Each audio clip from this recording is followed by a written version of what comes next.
Absolutely. When we do stakeholder management, when we initiate a project, Christina, we do a stakeholder analysis, and in one of the program,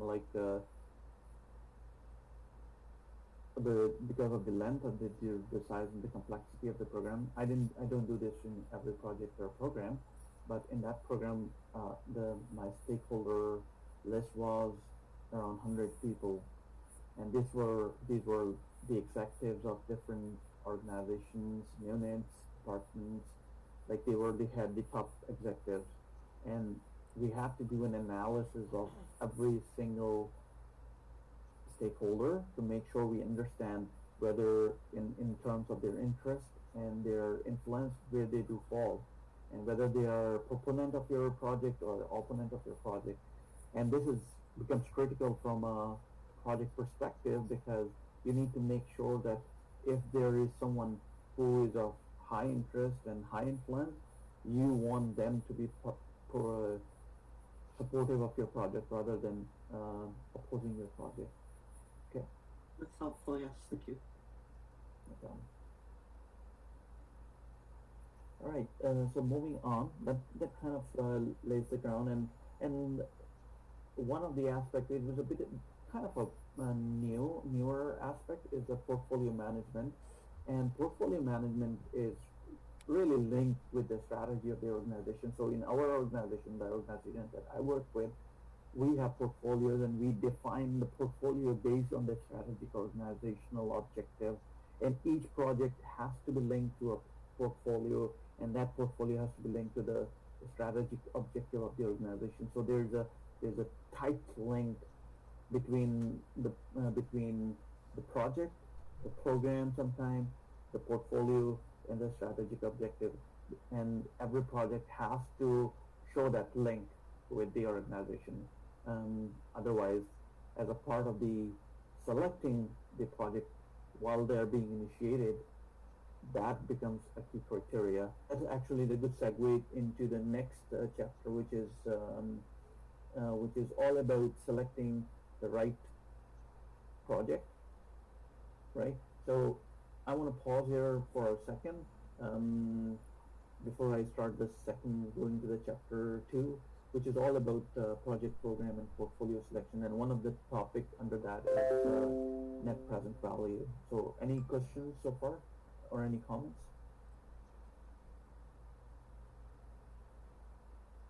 Okay. If not, I will move on. And so under this chapter, which is chapter 2, and lecture under lecture 2, which is so there, the key concept and the key focus here is now, we now know what is a project, program, and portfolio.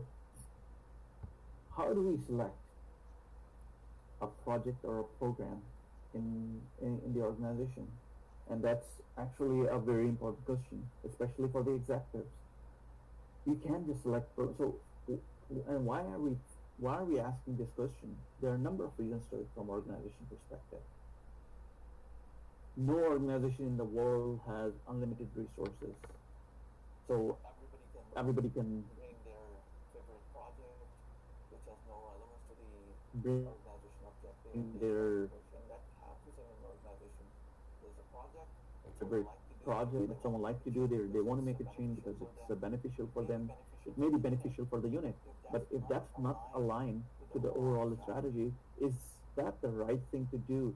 Is that the right place to put your resources? Is that the right place to, or project to make investment?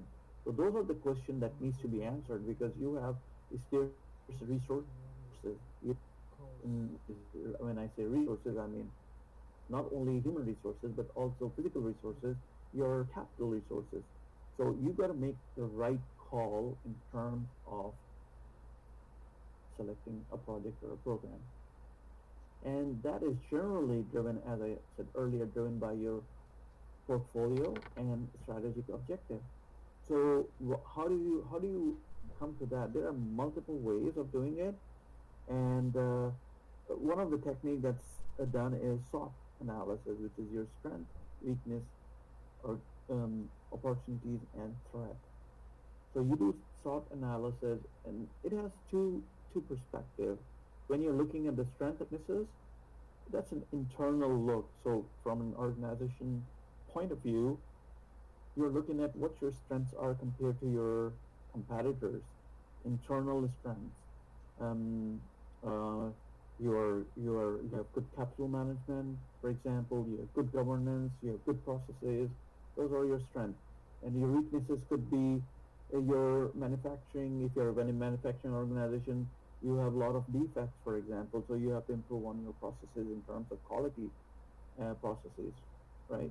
So whenever you are trying to position yourself, you look at your strengths and weaknesses, and this gets even at the personal level, you get this question typically asked during interviews: well, what are your strengths and weaknesses, and how does that align to the organization, right? Similarly, for the organization, when you are selecting a project, you're not only looking at the strengths and weaknesses, you're also looking at opportunities and threats. And one of the examples that come to my mind the industry taxi or trucking industry. Like you see what Uber has done to the taxi world. Like literally, I read the other day, maybe a week or 2 weeks back, a New York cabbie committed a suicide because his he didn't see any value for whatever assets he has gathered, and he didn't see, and so he had a license or something which was worth thousands and thousands of dollars, was worth nothing now because Uber has taken over, and that's happening in Toronto as well, or in GTA. But the point being that threats drive some of your strategies. For example, in the world of you know, retail market, when Amazon bought wholesale food or Whole Foods, sorry, the Costco shares tanked because they saw that as a huge threat, and it was rippled throughout the retail industry. And tons of WalMarts are closing because it doesn't seem viable. And the latest being Toys R Us, they just recently declared bankruptcy. So see, I'm just trying to paint the picture what threats are from external perspective. Opportunities, on the other hand, are opportunities online from. So Costco, when they see the threat, they recently have put a lot of focus on online. Similarly, Home Depot and other stores, as an example.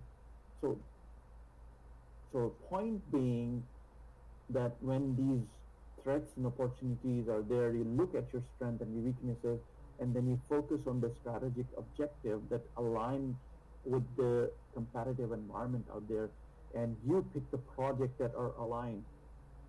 So, for example, in the case of Costco, if their new strategy is to have a bigger imprint, online imprint, they need to they will be focusing on all the projects that will support that direction or that are in alignment with that direction.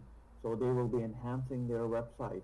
They will be putting in logistics in place. They may be putting in processes in place in order to make sure that they are as agile and as good as Amazon, for example, from the process perspective. So project selection will be aligned with that strategic objective in mind. So that's what SWOT uh, analysis helps you do that. But traditionally, in an organization, you have a four stage approach, and now we just jump to that one.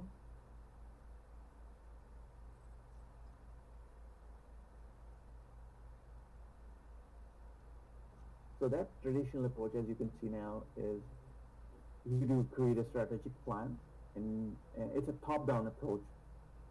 That's actually in our organization. That's the kind of method that's followed in order to select a project.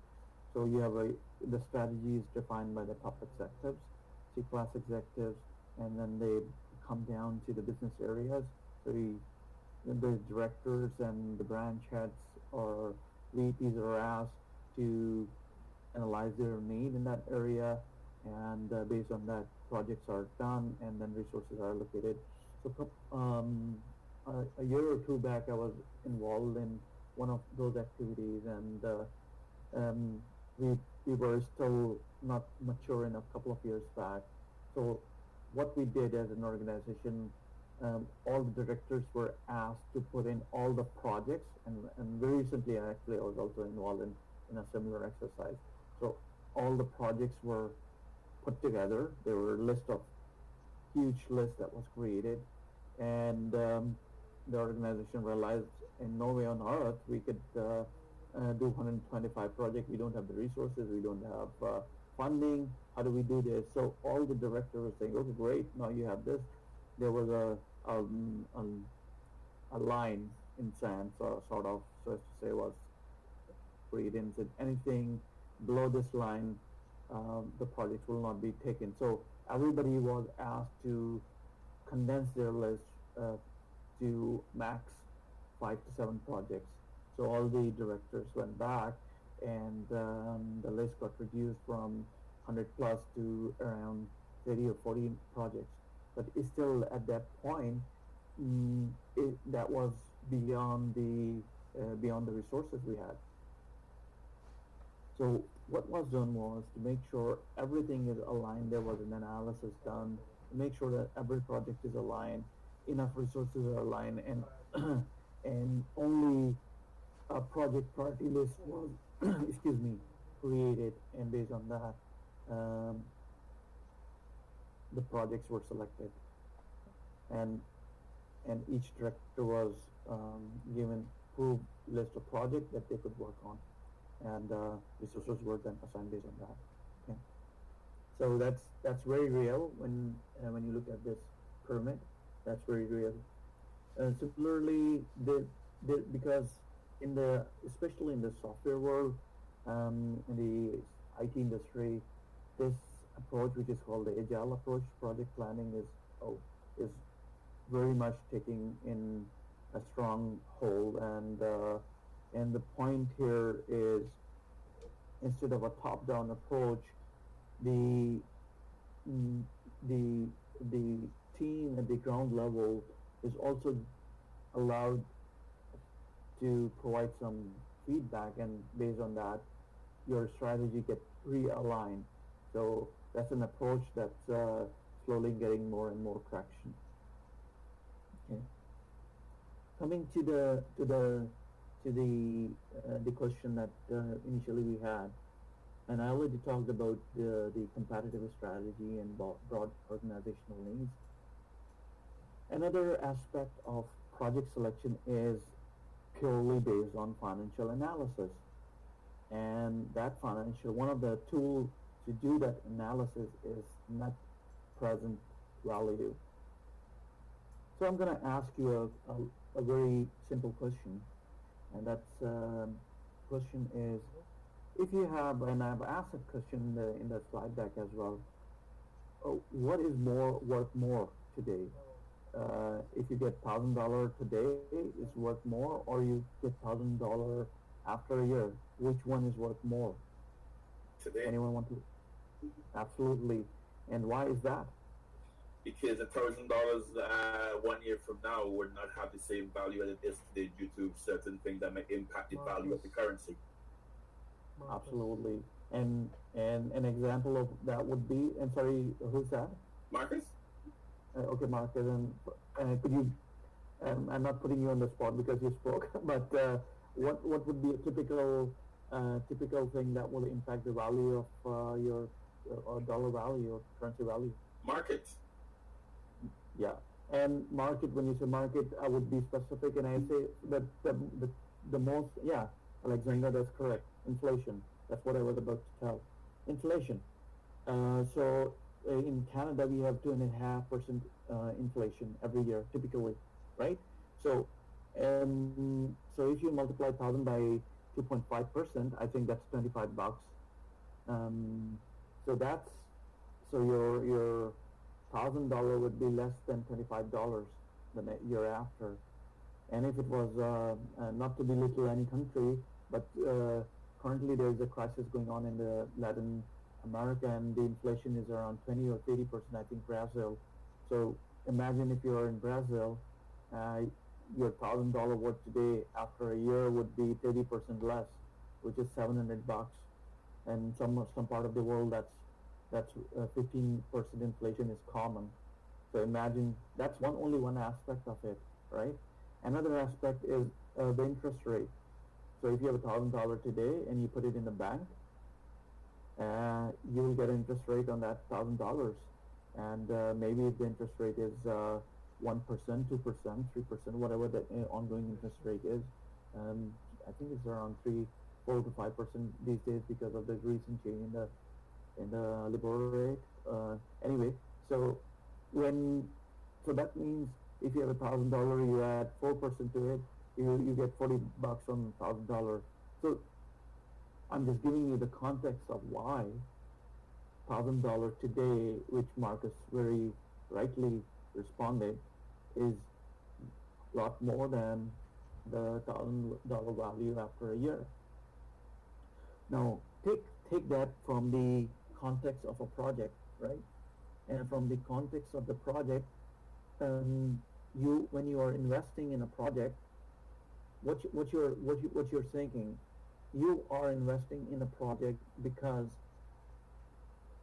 you want to get some benefit out of that project, right? So think about production manufacturing company, any manufacturing Magna, for example, which produces spare parts. They have a project. They want to increase their production line, right, of a auto spare part, and they are spending $1 million to increase their production. And today, and the based on their projection, they think that this additional production is going to generate additional revenue of worth, let's say, 750,000 over the next 5 years, right? So what is the worth? And of course there will be some maintenance cost of operating that, some overheads, some fixed cost of that particular extension in their production line. So you do the analysis of that inflows from in the terms of revenue or profit, and you do an analysis of the outflows, which in this case would be $1 million today, and costs of running that machinery over a period of time. And you apply discount factor. How do you apply the discount factor? What you get is a discount rate, and that discount rate is something that you will get from your financial department, because they will consider all these market complexities and indicators and come up with a number. Could be 10%, could be 5%, could be 7%, whatever that environment is, and whatever the opportunity cost is for that particular organization. And you will be given a number as a PM. You don't need to be, I would say, concerned in terms of what that number is. All you're doing is taking that number and calculating the discount factor.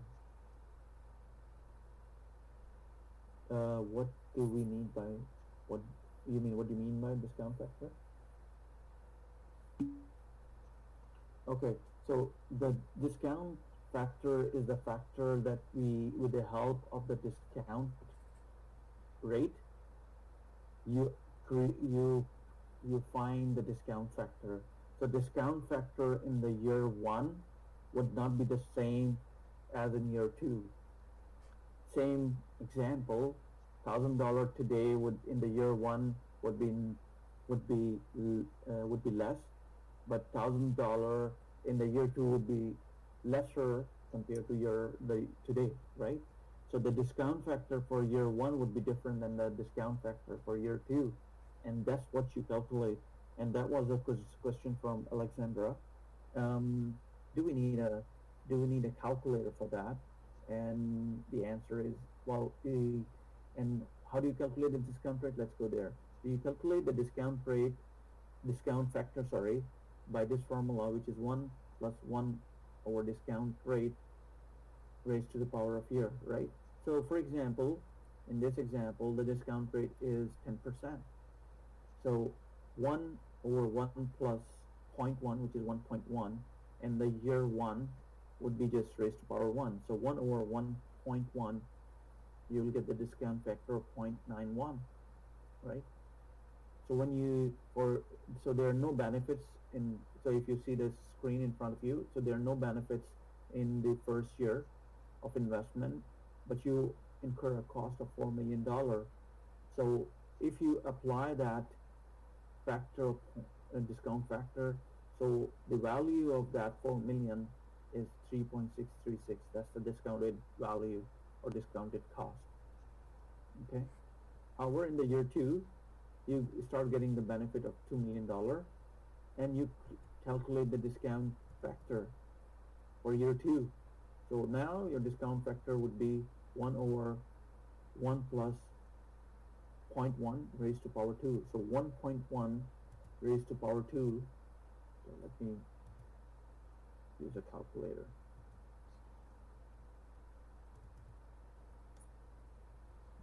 Yes, correct. 0.83. Thank you. And I'll just show it to the folks here as well. So 1.1, and you don't need to, if you don't have a simple calculator, because that's what's required in your final exam. That's why I'm doing this. So you have 1.21, and then all you need to do is when you divide 1, divide by 1.2.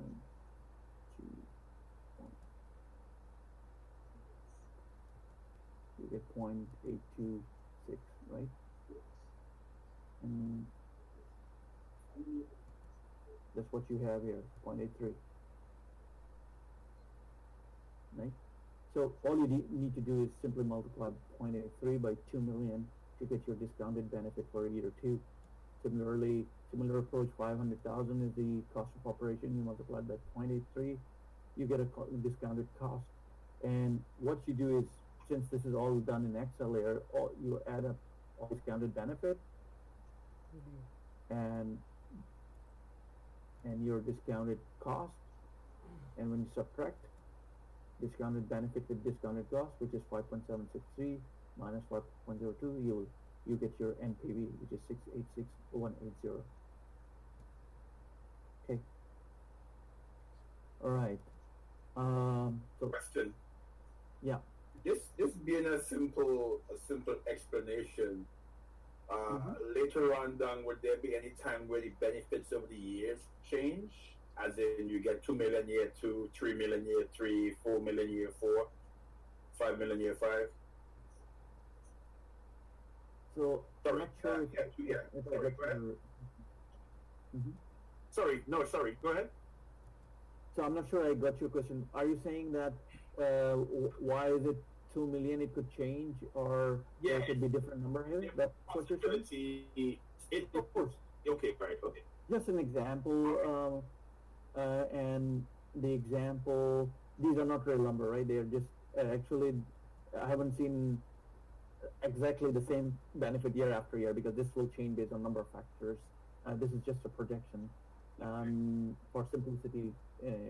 Otherwise, so business case, I have done business cases where we have used NPV as a tool, and what you do is you just you do a projection of your benefits and your cost, and since everything is done in Excel, you have a formula in Excel that calculates everything for you. You really don't need to do anything from manipulation perspective, but you need to know and understand and really from academic and understanding point of view, why are we doing this, number one, and how are we doing it. And then of course you can use any tool like Excel to create NPV. Even your financial calculators, you feed in all the data and you would get the NPV, right?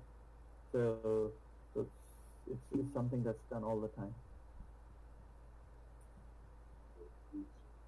Yeah. So how would the PM estimate the benefit? So you'll work with your team, Lachar, if I pronounce it correct. So you will work with your team, and generally, uh, uh, so in the case I gave example that I gave you, if it's a project to extend the production line, what you will do is you will work with your marketing team to find the sales projections, and based on that you will find with your finance team, you would find what the profit, and all you need to do is apply that discount factor. You'll work with different teams to get the data, right? Because you will not be bringing these numbers from thin air. You would have done your homework in terms of research. So whatever project is, there has to be a business case, and that business case will require doing some feasibility study in terms of the whatever you're trying to do. If you're trying to create a new drug, or are you extending the production line, or are you improving the process, I mean, or is it a new building that you're doing and sorry, constructing, or whatever the case may be. So you would do a projection in terms of whatever the revenues that will be generated, whatever the cost that will be generated, and based on that you will create your projection. It depends a lot on your organization, and generally there are templates and all that which are there available for you to use. So, but you really need to know before you could use any template what to do with the template. Right? Does that answer your question? Okay, good. So, any other question from anyone?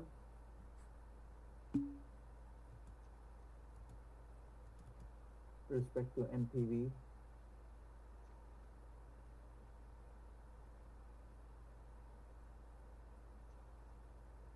Right. Okay, so that covers the NPV. Now there are other tools out there like ROI, which is your return on investment. It's relatively simpler, which is simply you, for example, you have 100 today and you have 110 after a year. You simply subtract the two, divide by 100, you get the return on investment. Um, and then there's a tool which is, or there's a internal rate of return is another metrics for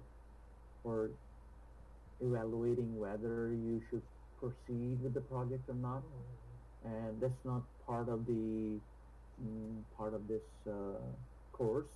It's beyond the course, but it's something. Yeah, and there are, even in Excel you can calculate your IRR, which is nothing but you are trying to find the rate, discount rate, where it makes sense to have the project. So if you have a 0%,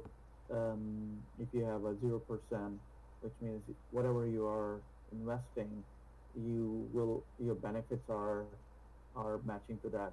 So the question is, do you want to proceed with the project or not? This is still a question mark.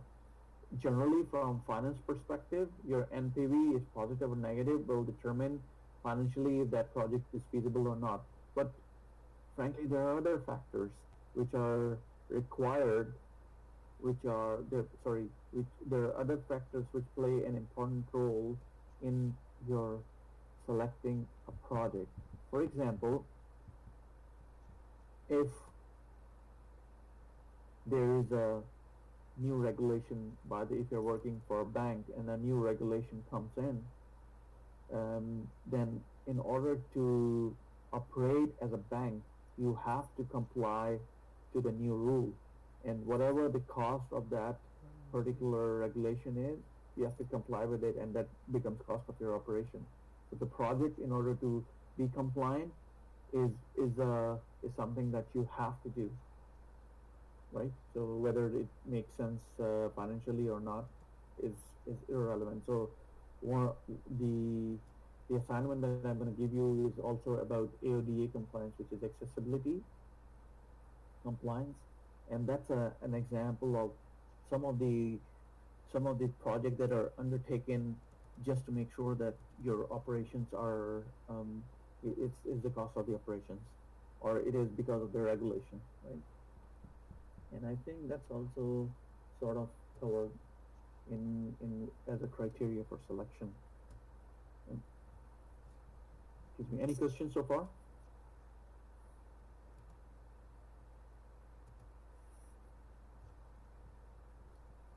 Alright, so payback period is another tool which is very simple. If you spend 100,000 today, and whenever you retrieve or get back your 100,000 from your investment in terms of benefit, that's your payback period. It could be a month, it could be 2 months, it's 1.5 months, or a year.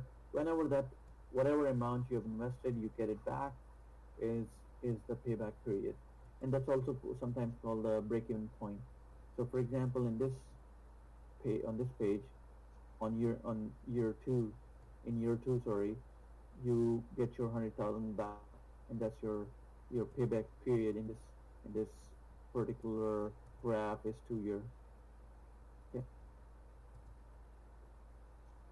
all right.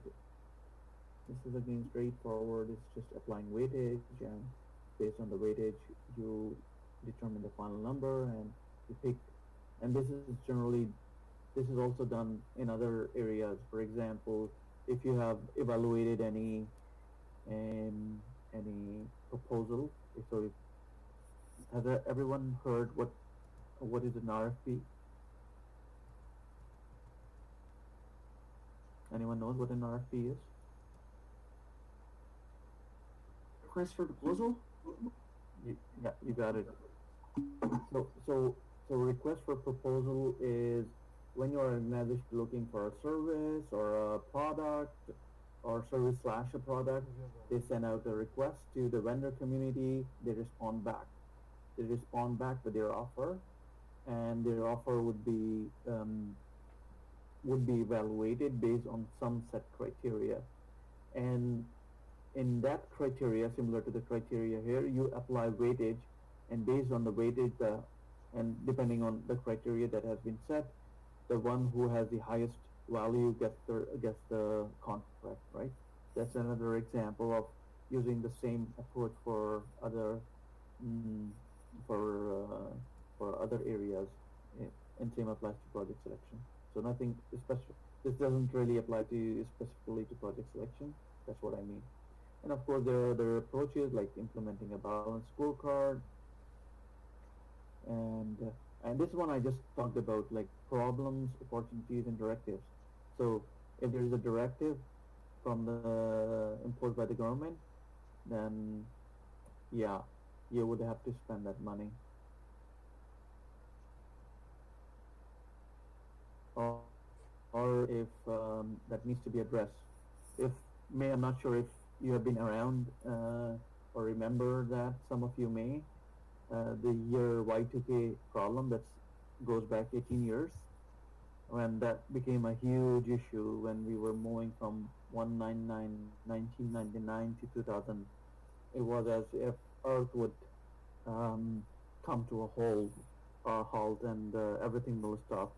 And there was a mad rush for making sure that your systems are Y2K compliant. That was what the problem was, because at that point in time, a lot of people have not, or a lot of organizations have not made sure that they were year 2000 ready when the calendars, because a lot of systems were based on calendars and automated scheduling and automated transactions, and if the systems were not compliant with the calendar, that could have meant erratic behavior of the systems in terms of transactions, could be financial transactions or processes, or so that's what the problem was, right? And there were tons and tons of projects, and people were rushing to make sure that their systems were compliant. That was a problem that was addressed. Okay.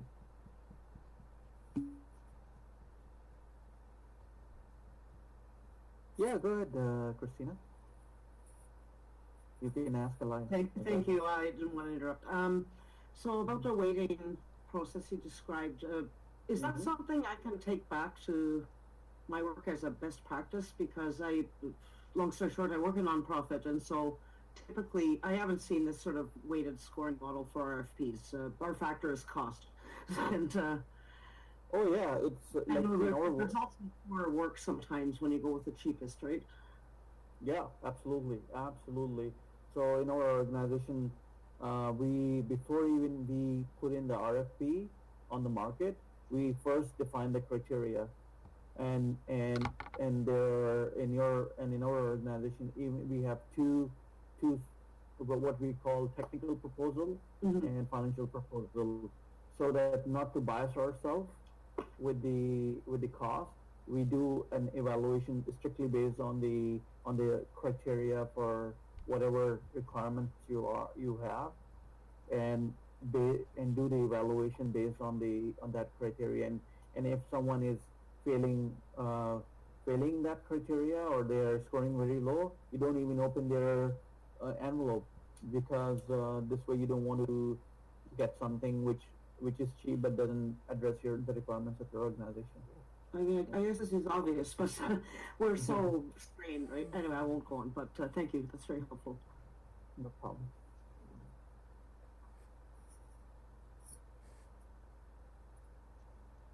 Okay, so back to so directive, opportunities, and organization.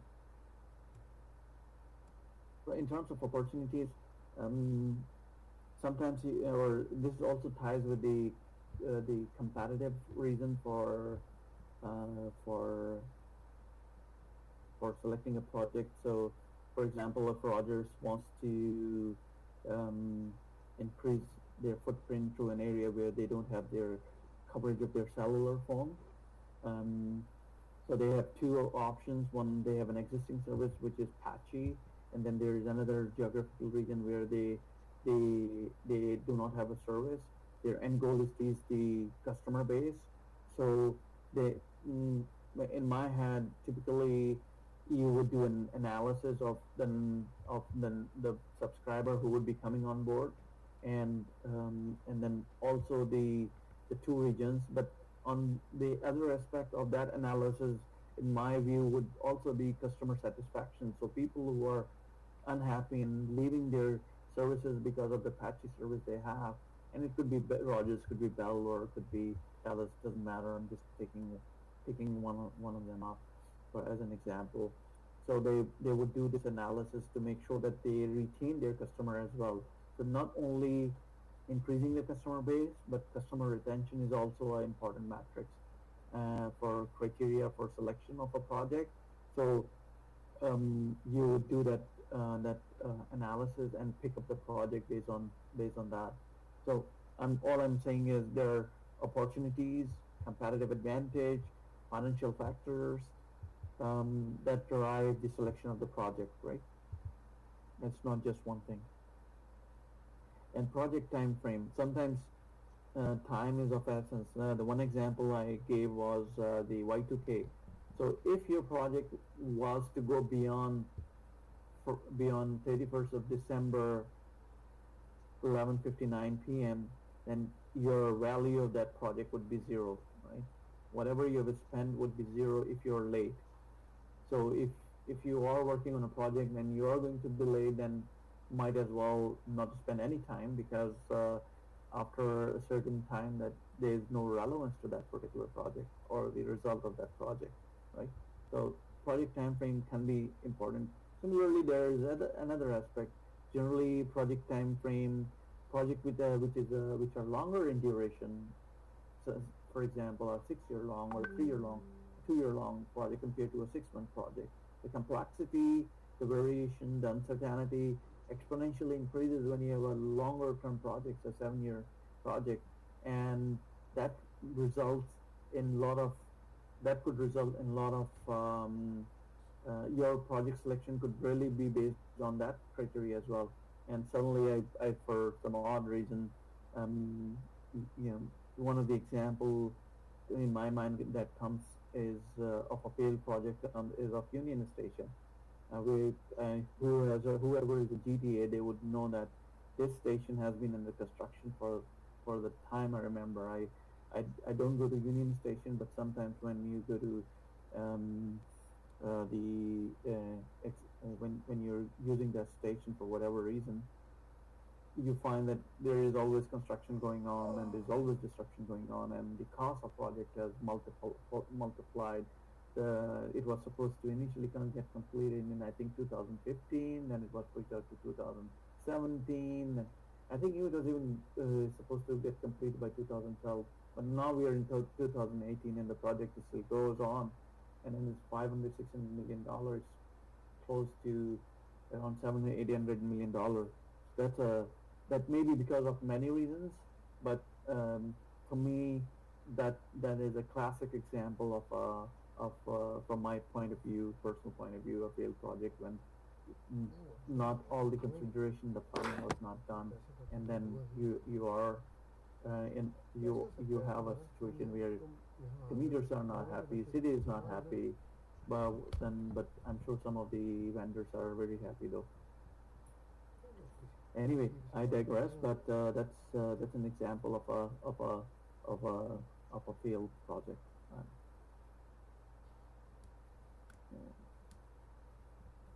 all right. Yeah. So one just one.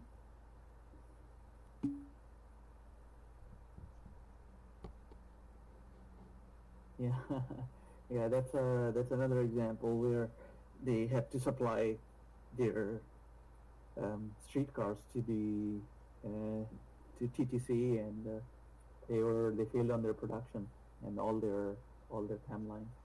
If you know Phoenix for federal government, that's another example of a failed project. That's a classic federal salary pay and benefit system that they spent like I think $2 billion or something, and likes of IBM and other major vendors were involved, but it still turned out to be a failed project because they're still there are errors of millions of dollars, and people are not get paid on time and stuff like that. So you can do a search in Phoenix project from federal government. I'm saying Canadian federal government, and you would I'm sure that would be used by textbooks as a classic example of a failed project. Anyway, um, sorry, someone had a comment. Yeah, I was gonna. Sorry, I was. I'm not sure. So basically, you're saying that Union Station is a failed project because of major cost overruns. Um, so, in my view, that's a good question, by the way. So, a failed project can be can have multiple criteria. Let's take an example of a project that was delivered on. So let's say there was a system, and system was an application that was developed for billing purposes for an organization, right? And it was delivered on time and on budget. But what their IT or an external vendor didn't do was they didn't consult the users, the stakeholders well. So they created a system which at the end of the when the application was created, nobody was using it, and the client was extremely dissatisfied. Now you have a project that's on time and on budget, but you have a customer who is not happy. Is that a example of a failed project or a successful project? I would say On time on.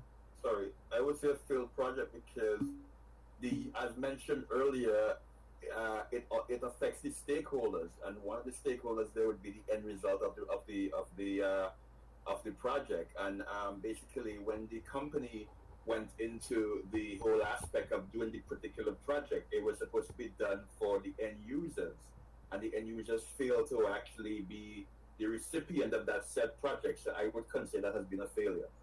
Absolutely, I totally agree with you, and that's why it's extremely important from the project management perspective that when you are initiating a project, you define the success criteria, and your actions will determine your the success criteria will determine your actions as well. So if you have a success criteria that the customer satisfaction rate would be minimum 70%, then you will, as a project manager, make sure that you have checkpoints throughout your project, that your stakeholders are engaged, your IT team is getting feedback at every important aspect, and making sure that there's a prototype and someone is using that, and you're changing the prototype and making sure that you have engaged them fully well to document their requirements and getting their feedback, ongoing feedback, so that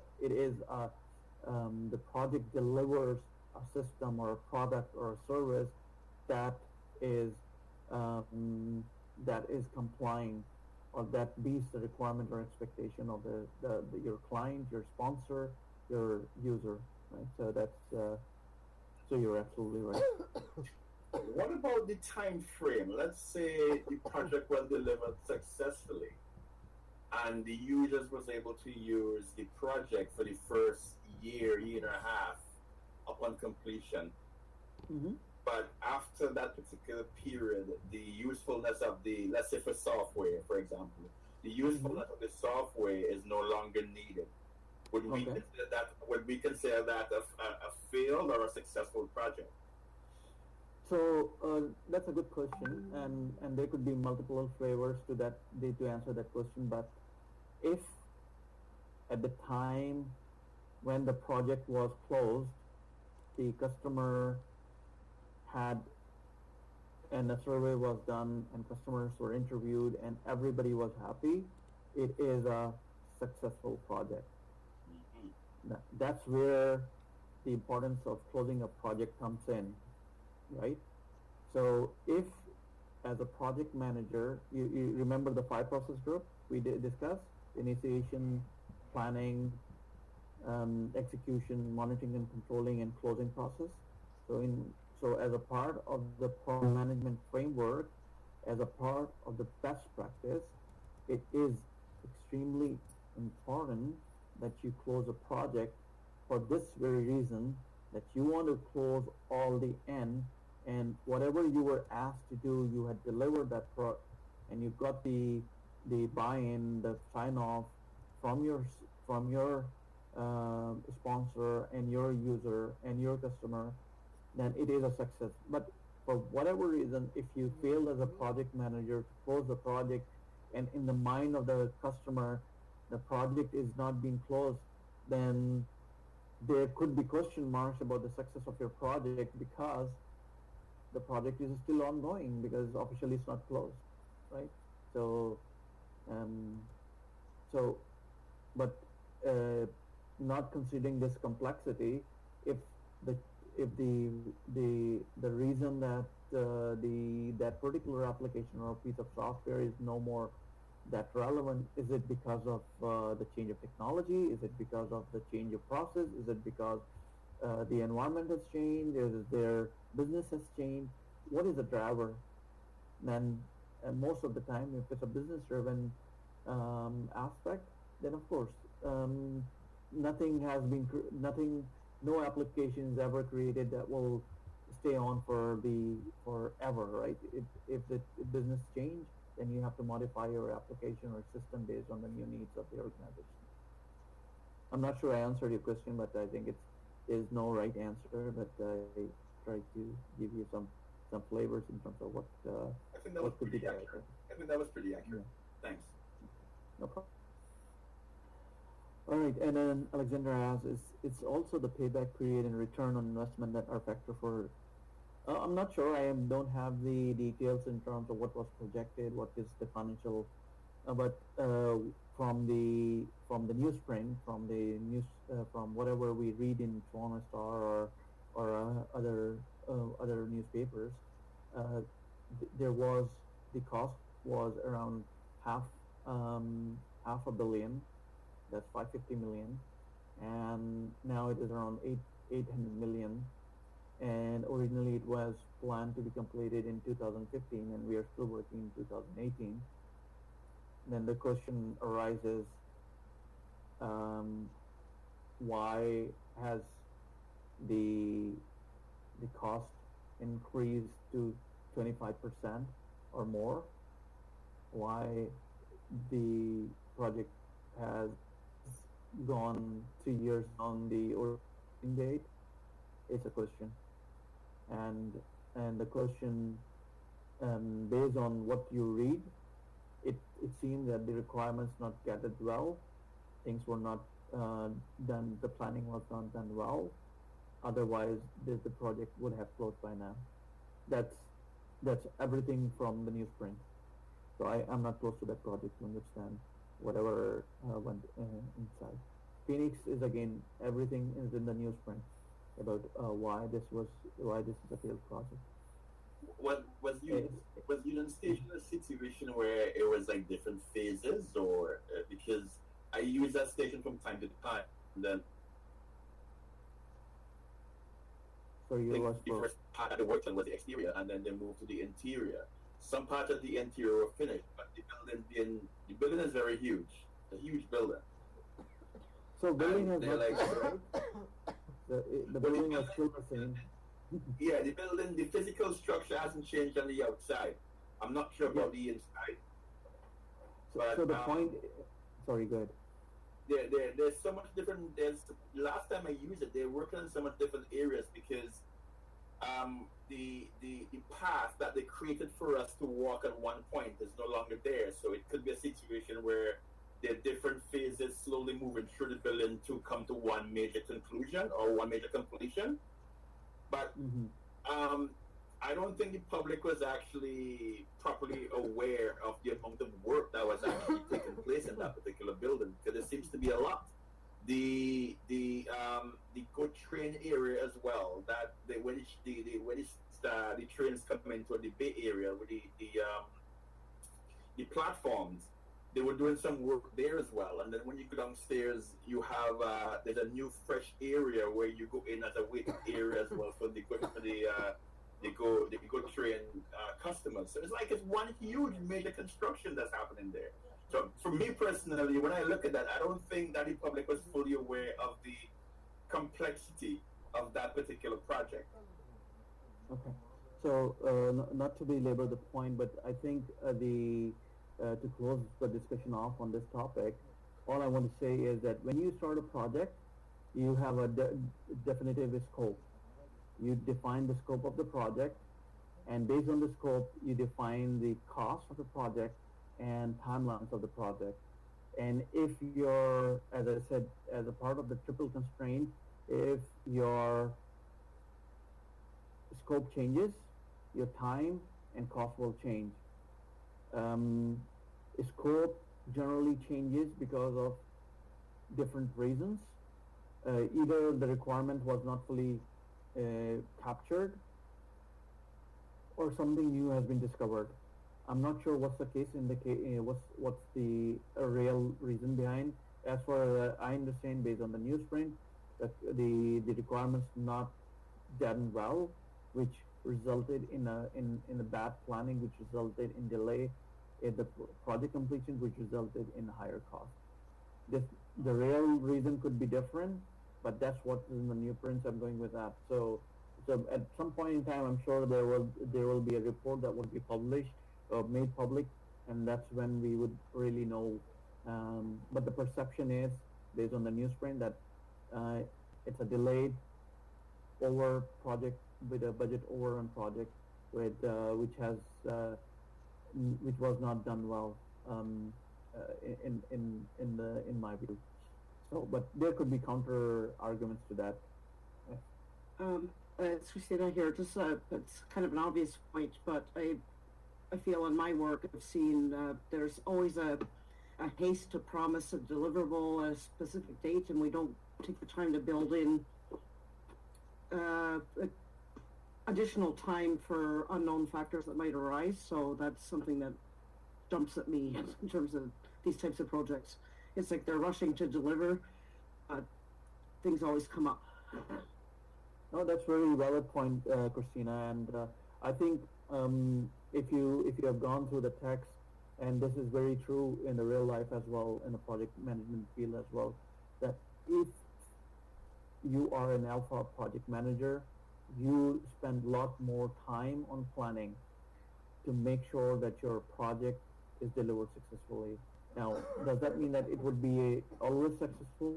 Well, it doesn't guarantee success, but the better the plan you have, the more chances you have that it would be a successful project. So that's why planning is extremely important in terms of making sure that you deliver a successful project. Okay, good. We get 15 more minutes.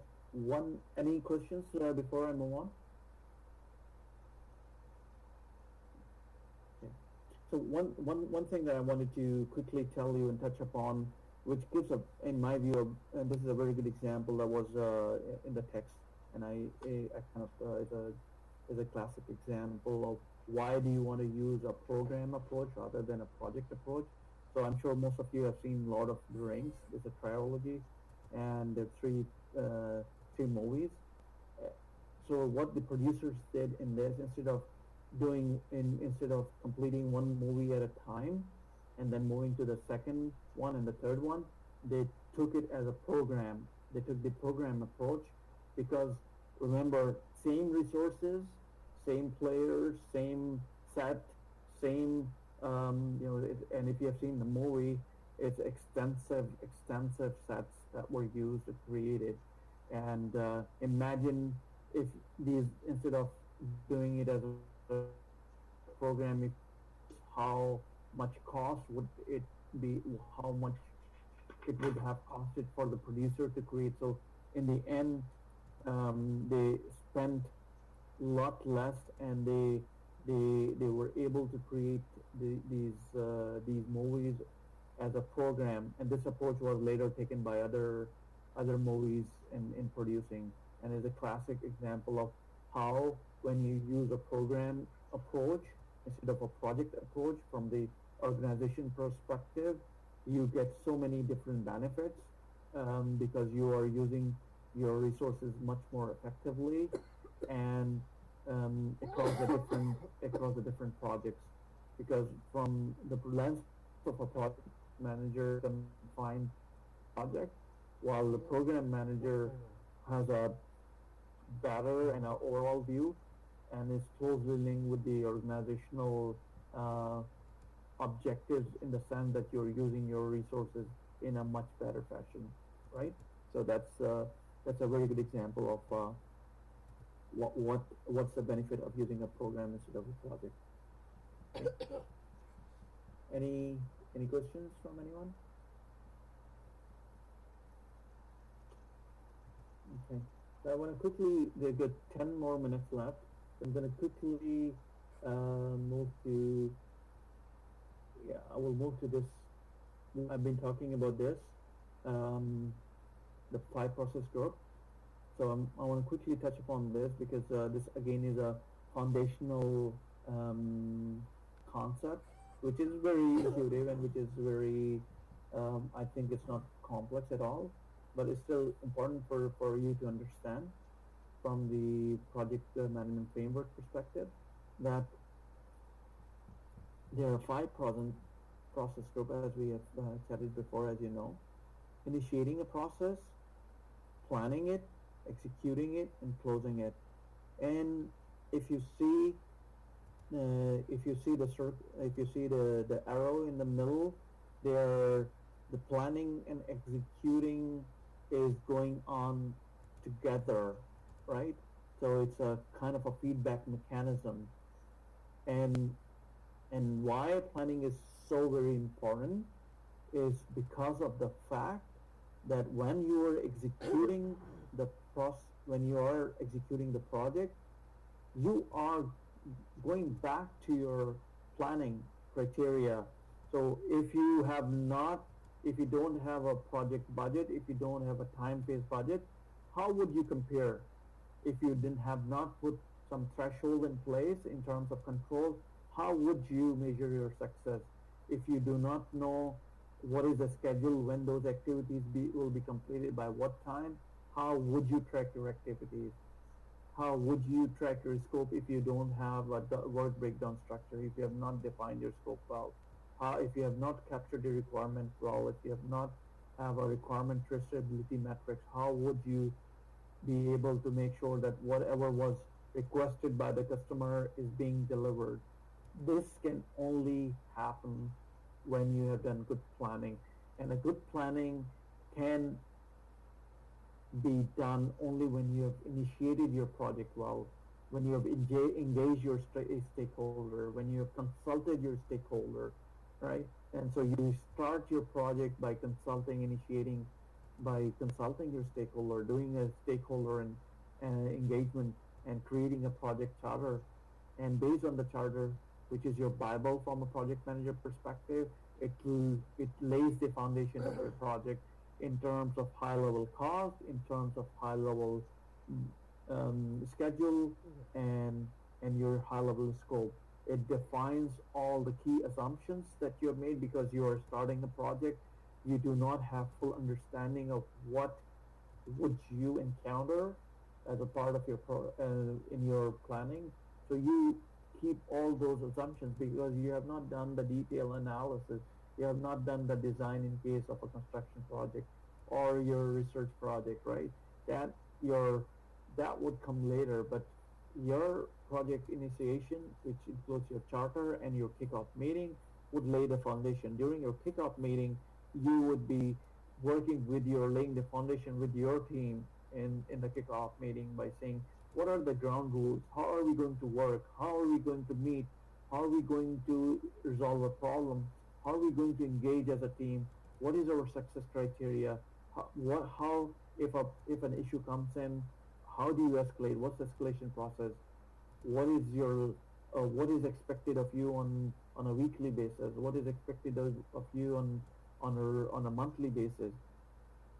And if you are estimating, what is the level of accuracy you need from your estimate? Because as a part of the charter, you estimate your cost, you estimate your time, you estimate your quality your standards, and so on and so forth. You do a lot of estimation because you are starting, you don't know a lot, and that sets you up for planning stage. So based on your plan, because once you have your charter, that's your Bible, and you have a high level budget, and that's what in the project world we call the first baseline, and the baseline is your snapshot at particular point in time.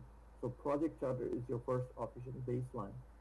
And during the planning stage, you expand on schedule because at the high level, at your when you initiate, you do a high level schedule, but planning, you do detailed scheduling, and that all the 10 knowledge areas kick into place.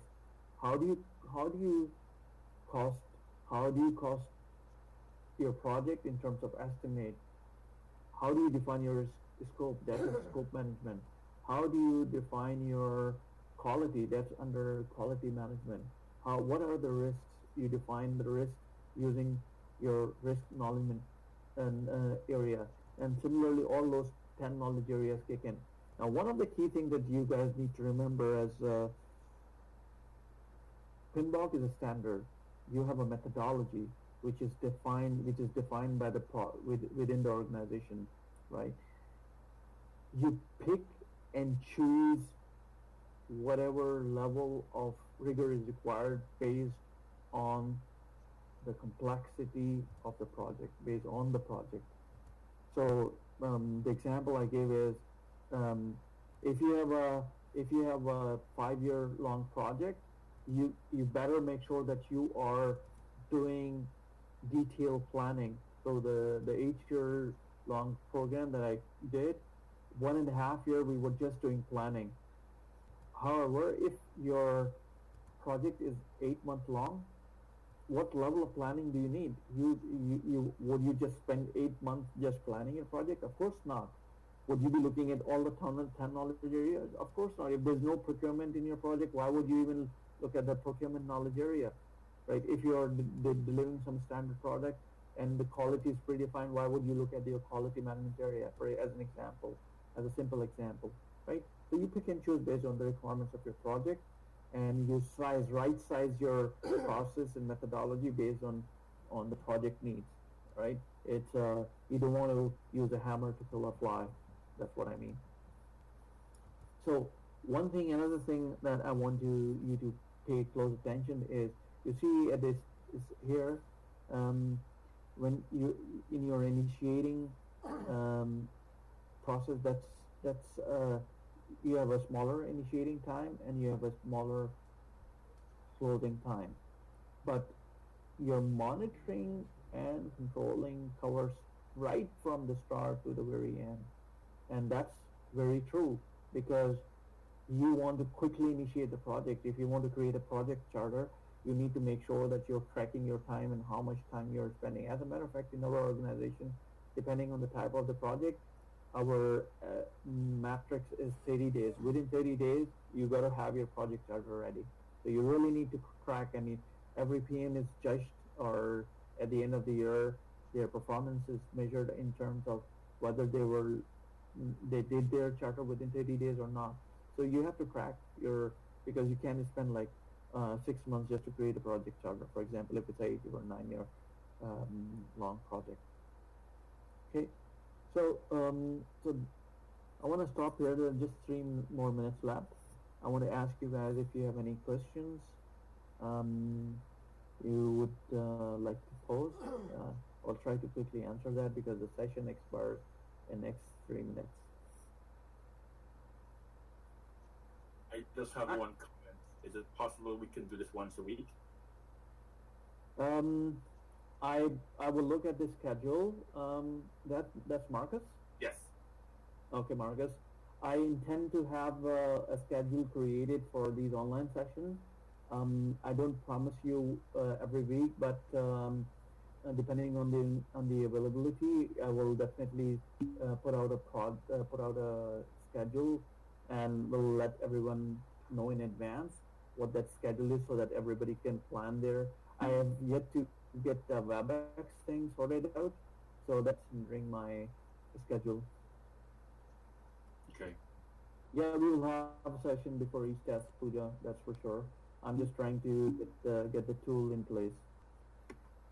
Okay. Um, yeah. Okay. I That's just good. have a Yeah. Go ahead. sorry. I just had a quick question about the course overall. Does this give us enough credits to enable us to then apply for the PMP certification, or do we need Yeah. additional Absolutely. credits? Okay, Absolutely it does. perfect. Absolutely it does. Yeah. That's wonderful. Okay, and this has been very helpful. Thank you. No, you're welcome. So the requirement is 36 hours for PMP, Mhm. and this course provides you with 45 PDUs, Oh. 45 hours. Okay, fantastic. So you're well set. So from PMP perspective, yeah, this course is definitely going to help you set that expectation. Um, you may need more than this in order to pass the PMP.